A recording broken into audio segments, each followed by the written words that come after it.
નમસ્કાર, સંદેશ ન્યૂઝના digital platform સાથે હું છું માલવી. ઈપીએફઓ સિસ્ટમમાં ઘણા અપડેટ્સ આવ્યા છે. નવી અપડેટ પણ સામે આવી છે. નવી અપડેટ એવી છે કે સભ્યો કોઈપણ દસ્તાવેજો સબમિટ કર્યા વિના જ તેમની પર્સનલ ઇન્ફોર્મેશન ઇઝીલી એડિટ કરી શકે છે, જેમાં તેમનું નામ, જન્મ તારીખ, જાતિ, માતા પિતાનું નામ, લગ્નની સ્થિતિ, જીવનસાથીના નામનો પણ સમાવેશ થાય છે. કર્મચારીઓ સરળતાથી ઈપીએફ પ્રોફાઇલ અપડેટ કરી શકે છે.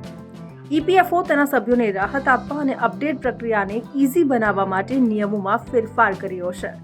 હવે કર્મચારીઓ સરળતાથી ઈપીએફ પ્રોફાઇલ અપડેટ કરી શકશે. આ માટે કોઈપણ પ્રકારના દસ્તાવેજની જરૂર નહીં પડે. ઈપીએફઓના આ નિર્ણયથી પેન્ડિંગ રિક્વેસ્ટ જે અરજીઓ હતી એમાં 3.9 લાખ સભ્યોને ફાયદો થશે. હવે આ સુવિધા કોને મળી શકે એ પણ આપણે જણાવી દઉં. ઈપીએફઓએ આ અંગે માહિતી આપી છે કે આ સુવિધા એવા સભ્યો માટે છે જેમના યુનિવર્સલ એકાઉન્ટ નંબર એટલે કે યુએએનની ચકાસણી આધાર સાથે કરવામાં આવી છે.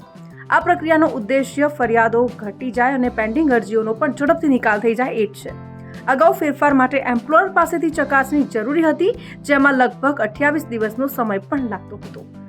આધાર અને પેન પણ લિંક હોવું જરૂરી છે. હવે લગભગ 45% વિનંતીઓ સભ્ય દ્વારા સેલ્ફ એપ્રૂવ કરી શકાય છે. અન્ય 50% ઈપીએફઓની સંડોવણી વિના એમ્પ્લોયરની મંજૂરીથી જ પતાવટ કરી શકાય છે.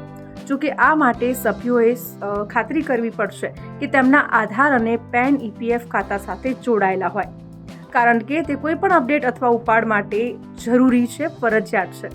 આ વિના રિક્વેસ્ટ પૂર્ણ કરવામાં લેટ થઈ શકે છે. હવે આખી પ્રક્રિયા શું છે?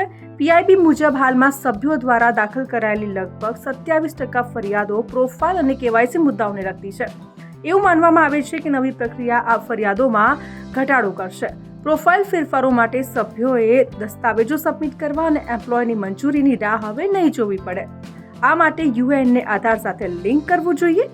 સભ્યોએ ઈપીએફઓ પોર્ટલ અથવા ઉમંગ એપમાં લોગિન કરીને અપડેટ્સ માટે રિક્વેસ્ટ કરવી પડશે. હવે કેવી રીતે અપડેટ કરવું એ પણ આપણે જણાવી દઉં. સૌપ્રથમ ઈપીએફઓ પોર્ટલ એની ઉપર જવાનું છે. હવે તમારો UAN universal account number, password અને કેપ્ચા દાખલ કરીને લોગિન કરો. લોગિન કર્યા પછી ટોચ પર મેનેજ ટેબ પર ક્લિક કરો. જો તમારે નામ, જન્મ તારીખ અથવા જાતિ જેવી વ્યક્તિગત વિગતો અપડેટ કરવાની જરૂર હોય તો મૂળભૂત વિગતો સંશોધિત કરો વિકલ્પ પસંદ કરો.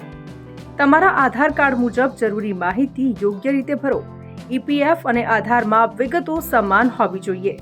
જો જરૂરી હોય તો સહાયક દસ્તાવેજો જેમ કે આધાર કાર્ડ, પાન કાર્ડ અથવા જન્મ પ્રમાણપત્ર અપલોડ કરો. તો આવા જ અપડેટેડ અને ઇન્ફોર્મેટિવ વિડીયો જોવા માટે સંદેશ ન્યૂઝના ડિજિટલ પ્લેટફોર્મ સાથે જોડાયેલા રહો.